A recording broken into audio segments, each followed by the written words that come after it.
Hello, FlossTube. My name is Shelly and welcome to my channel, So Much to Learn. Today is August 21st, 2019, and I just got home from my second job. Now, today's FlossTube is only my second FlossTube, but I think you're going to enjoy it. If you notice the title, it is Eating Crow with a Side of Humble Pie. Feel free to laugh along with me. Please don't laugh at me. I think many of us have been in this position, but I owe my FlossTube family a huge apology. And that's what this FlossTube video is about. Back in April, I started watching FlossTube and I rediscovered my joy and passion for cross stitch. In fact, before I even found FlossTube, I was diamond painting. Now, this video has nothing to do with diamond painting, but diamond painting is what got me back into the spirit of cross stitch. I went from diamond painting and then I found something which is completely beaded cross stitch. There's no thread in it, you're just stitching beads. And from there, I realized, oh, I can cross stitch. I've done it before. I cross stitched in the 80s and 90s. So then when I was looking at diamond paintings, I would think, oh, if only that diamond painting was cross stitch, I would buy it in a heartbeat. And that led me down my path where I am today. And I realized that my true passion is cross stitch. I will do the diamond paintings I have on order, and I will do my beaded cross stitch. In fact, I'll show it to you one of these days. It's a really gorgeous dress, but today is not that day. Let me explain why I owe you an apology. When I found FlossTube and I started watching each of you, I loved your projects. I was so impressed by your skill. But I thought to myself, why is it taking them so long? I could finish a cross stitch in 3 to 4 weeks. Why is it taking them over a year, especially with the heights, which I have now? And then in June, when I started cross stitching, I had the worst luck. And so part of my apology is also hoping that I can put this out in the universe and also make amends and have my karma slate wiped clean. If this doesn't work, I think my next step might be burning sage in the house. One of the first videos that brought me back to cross stitching was gridding. And I was amazed because I had never thought of gridding anything in the 80s and 90s. I saw some people using pins and some people using pencils, and those kind of concerned me. And I know many of you have concerns with those as well. But then I saw people gridding with metallic thread, and I thought, I'm going to do that. So as you can see, this is my 25 count Laguna fabric. I'm not having very good luck holding it correctly, but you can see I did pretty well with the gridding. And I did this in May so that when I got out of work in June, that I could start stitching right away. I was completely unfamiliar using 25 count fabric. The holes were tiny. And you have to realize that when I cross-stitched in the 80s, the only thing I had available to me was at the local Michael's store, and they didn't have anything beyond 18. And I typically spent my time working with 14 and 16. Now, I do still like that Aida cloth, but I'm trying to get more comfortable with these smaller stitches. And I'm going to show you what I was able to complete with my first start on So Many Books, So Little Time by Randall Spangler. Are you ready? Are you ready to see what I did? Well, here's the front of my fabric, and I'm covering the amount that I was able to complete. Look at how far I got before I had to stop. Less than 100 stitches. Oh my gosh. I was struggling with the tiny holes. Not only had the fabric size changed and the holes, my eyesight has gotten much worse and I use glasses. I struggled. There's no way around that. I was doing 2/2 on some and 2/1 on others, and it was a mess. And I told myself if I continued to struggle, I would just switch to larger fabric. Well, I continued to struggle and I switched. So now I want to show you the second start that I had on my Aida. What happened on the 25 count is that when I was thinking to myself that if I made another mistake, I'd switch over, I think I did something subconsciously and deliberately, and I snipped the thread in the wrong place. And so then I felt that it was okay to switch to 20 count fabric. And I didn't grid, I just went to work. And this is how far I got. Oops, sorry. This is how far I got on So Many Books, So Little Time by Ronald Spangler. Now, you can't see it from the video, but right in here I was frogging, and I think my seam ripper went through one of the fibers in the Laguna fabric. I was happy with the work I was doing because I snipped the thread. And even though I was able to repair it somewhat, I didn't want to continue. This work was only about a week worth of time. And in the grand scheme of things, when this project will take me a year, I really did feel that I would be happier starting over. So eventually I will frog this entire area, but I went ahead and had a third start. I'm exhausted from all the restarts. So let me show you my third start. I am so happy with this. There's only one spot on it, and I think you can see that in the lighter brick, even the pattern has me do a stray black stitch there. I don't care. It's staying in. At one point when I was over here, I thought I would have to restart. I'm struggling to line up and work on this. I don't know why. But looking at it, you can't tell that I'm having any trouble at all. And here's the wall. But over here, we're going to have the night sky and a moon and a few stars. And then there's a dragon.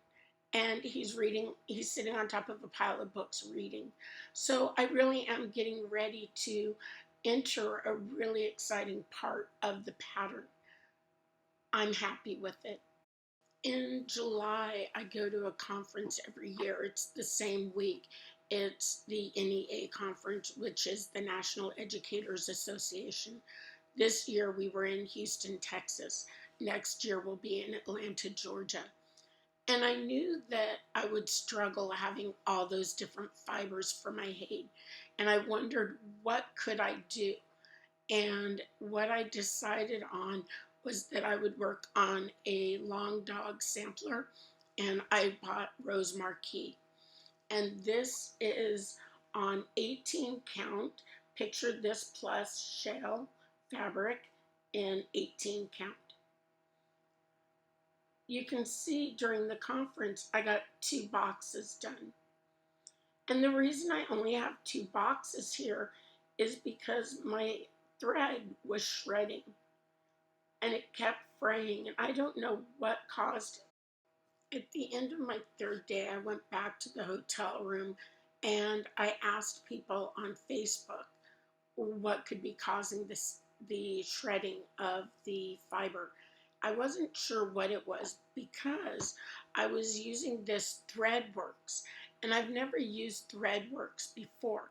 So I didn't know if Threadworks was an inferior product or not. I'm trying to, oh, there you go.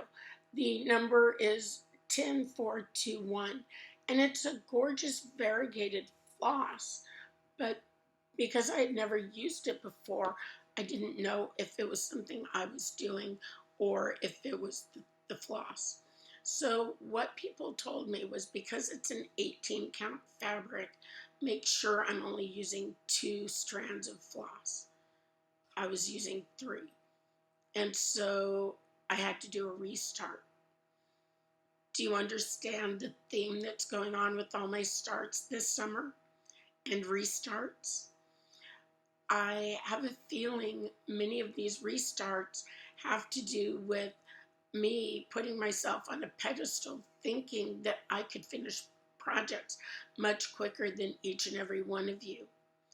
And this was karma's way of knocking me off that pedestal and bringing me back down to size. So with Rose Marquis, I decided, well, I had to start again. There was no discussion or thinking about it. If I'm using 3 strands and it's shredding, then I do have to go to 2 strands. I hope you're ready to see Rose Marquis after I worked on it for 3 more weeks. And this is what I've been able to finish. I did put this down again in August because, like I said, I think I'm going to switch back and forth between large projects every month. But even with Rose Marquis, I thought I would whip this out in a couple weeks because it wasn't full coverage. Again, little did I know, but I do love it. And something else that I learned from this process is I don't know anything about cross stitch. And therefore, that's the name that I chose so much to learn. I would like to share 2 more starts that I worked on this summer. And one is a 30-minute challenge with Cheryl from Trinkle Stitches.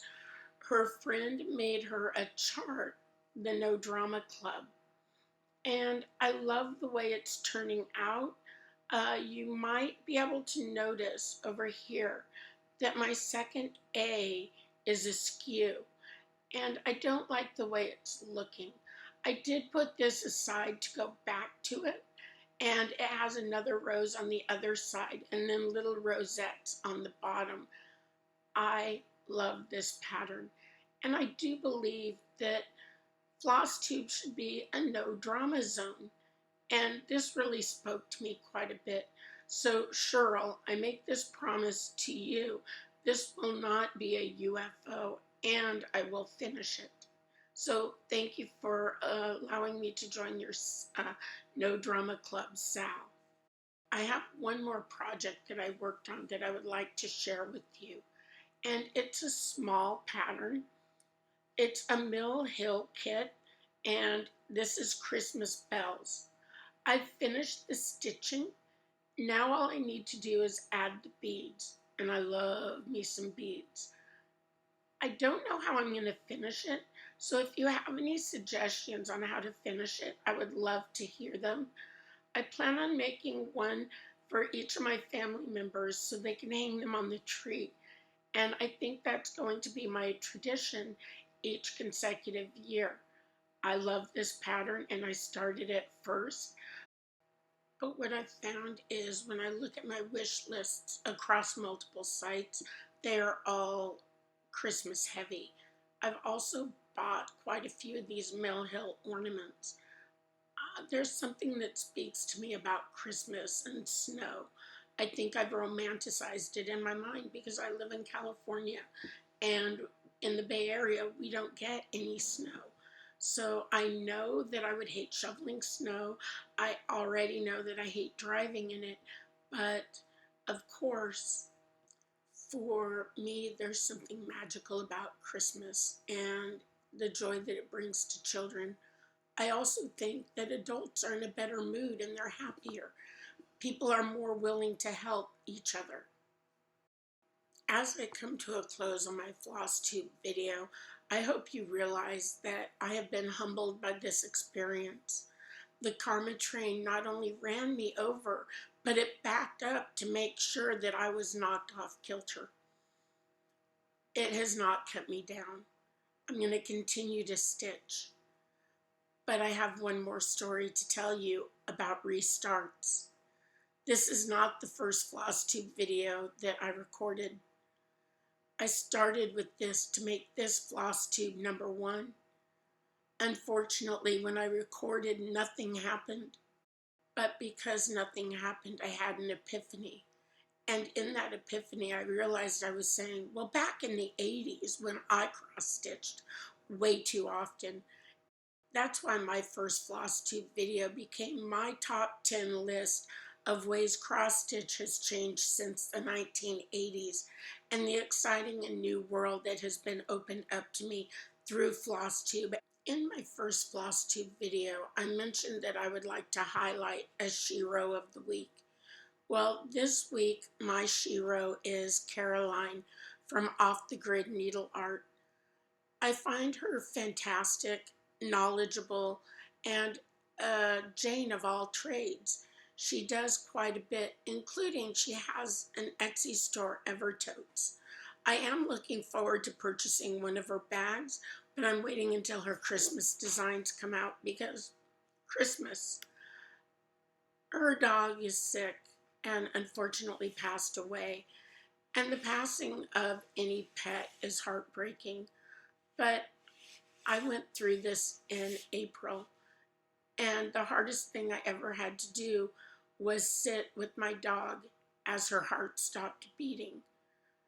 I feel that it was my duty and my obligation to sit with her instead of abandoning her in her time of need. And Caroline, if you're watching this, my heart goes out to you and your family.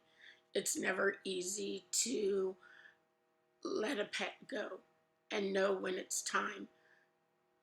But we need to make those decisions for our pets when they have given us so much love and comfort through the years. I asked myself before I started recording FlossTube videos, does the world need more FlossTubers? And my response consistently was, hell yes. We need as many as the world can take. Caroline has a person that asks her questions in almost every video, and he asked, what tip would you give to new FlossTubers or people thinking about starting a FlossTube channel? And she said, do it for yourself. Don't worry about subscriptions and likes. And that is what I want to do as well. I started my FlossTube channel hopefully to give back to a community that's given me so much, but also so I could have a video diary of the work that I've completed and the process that I'm going through to complete it. I think this video here is going to be one that I never forget. I'm still scraping off the dirt and losing the bumps and bruises from the karma train. But I know that I'll be here next year. I just don't know how often I will be able to update. I teach during the school year from August to June. And while I would like to say I'll put up videos once a week, twice a week, I know for me that's not feasible. I will be watching your FlossTube channel. I will be enjoying what you share with us. So that brings me to my birthday start. My birthday is at the end of September. I plan on starting my birthday start October 1st. That means if you want to join me in a stitch along, I would be more than happy to have you join. I am addicted to coffee. It gets me through the day. I drink it at night. I've had to go to half calf so I can drink so much of it. It gives me energy and it never asks for anything in return. I found a piece of artwork on Etsy and it's gorgeous. It has been turned into a cross stitch pattern. You can see that each little grid is a different type of coffee. I love them all. What's not to love about coffee? And when I'm not drinking coffee, I'm drinking iced tea. If you would like to join me in this stitch along, I will put a link below the video. I bought this kit on Amazon, but it's not the only place that you can purchase it. It's just that the designer, the artist of the art piece, she sent me a link to buy the cross stitch from Amazon. I don't know if I will use the thread in the kit, but I probably will give it a try. I'll definitely switch out the fabric to something else. And the other change I'm going to make is I'm going to add color to the background of each square that mimics her original artwork. I'm going to put a picture of her artwork into this video so you can see how vibrant the colors are. And I think those colors help this painting, they help this cross stitch stand out. And without those colors, it seems to lack just a little bit of something. I haven't decided which variegated floss I'll use for each box, but I am going to take this kit and I'm going to go to my local L&S and I'm going to look for variegated floss that matches the artwork in the original piece.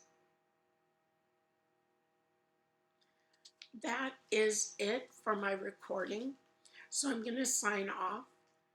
And thank you for watching my video. If you're still watching, please spread kindness and joy and have a great week.